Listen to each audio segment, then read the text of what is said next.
A log of truth both bold and grim, where lights grow thin and edges dim. True tales born on haunted tide, visions that winds and waves can't hide. I'm Captain Jordan Reid, ghost touch and flame born. Once Gwa Gwa the shaman, now weathered and worn. Through storm and spirit, fire and rain, I sail through memory, myth and pain. Each story drifts through time and fear, with truth sailing ever near. From First Nations visions to fight beyond the fading light, I rhyme with spirits sent by night. Now drawn in ink, our tales take flight, in anime form beneath starlit night. The phantom tide has come alive with ghosts and gods and anime drive. These rhymes come from tide and flame, not from a bot with a stolen name. Wear the spirit, visit our store. Links are in the channel's description. Captain's log. I speak tonight of cedar carvings touched by light. Some tales are set in ancient wood, some hide in stars where none have stood.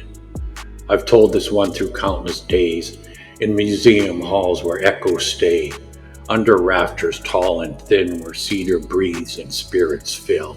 But once the wind grew sharp with tone and whispered words I thought my own, they cut right through my practiced lore.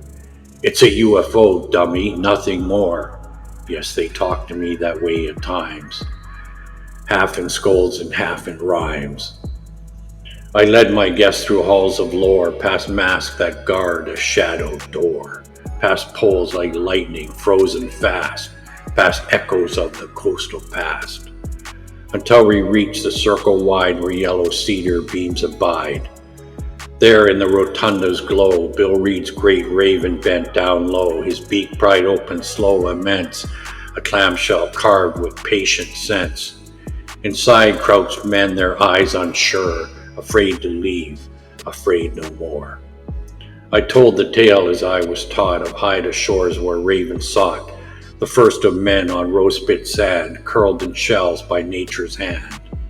He coaxed them out with trickster glee, to walk the earth, to roam the sea, and finding later woman near, he brought them forth, the world to cheer.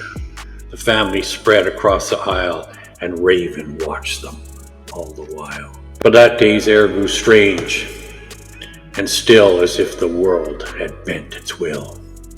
The unseen eyes of those long gone, I leaned close to see what I stood on.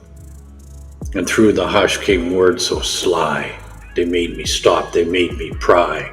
You're missing it, it's clear as foam. That clamshell is a ship from home. I blinked, I stared, I felt my jaw. My mind still gripped by what I saw.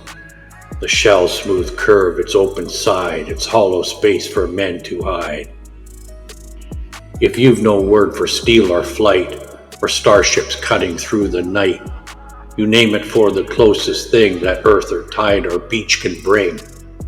To the Haida it was clear and calm, the ship that came looked like a clam. And then I felt the deeper thread, a memory of something said. At time at sea, the waves asleep, the air around me calm and deep. When there before my very eyes, a tiny thing began to rise. It glowed as though with inner flame, its hum as steady as its frame. No feather sure, no true bird's bone, just something shaped but not quite known. If you had no word for drone or craft, no maps or stars, no science draft, what name would pass from tongue to tongue? A hummingbird, the name once sung. So into story it would go, and all its other truths not show. We've done this dance 1,000 ways, through endless nights and sunlit days. We've made the machine a bird or a beast, the ship a shell, the god a feast. Not to lie or twist the past, but simply name what held us fast. The human mind will match the known and leave the stranger thing alone. So I walked the room in silence then, thinking of shells and ships and men, of how the sky could split and fall, and we'd still call it something small. We have shells on our shores, we have birds near our doors, but we have no starflight in our lore, no engines humming off our floor. So the starship becomes a shell, and the humming craft a bird to tell. I finished the tour as I always do, but the salt in the air felt sharp and new. The clamshell stood in my mind's deep bay, its truth now carved in a different way. Not just a birth from earth and sand, but an arrival from a far-off land. A docking at the edge of time, between the shore and stars that climb, and each time now I see that form, with Raven crouched in cedar warm. I hear the spirits half in jest, half in truth, and shakes my chest. It's a UFO, dummy, can't you see? It came from the stars, it came to the sea. Throw us a line at ghostboatadventures@gmail.com. Subscribe to Sail with Shadow and Song. Shop Spiritware. Ask Raven Native Art. Etsy.com. Keep the voyage afloat. Donation links are in the channel's description. This voyage we share through common gales with ghostly crew and tattered sails. Fair winds and haunted harbor shout. Captain Jordan and his crew of ghosts over and out.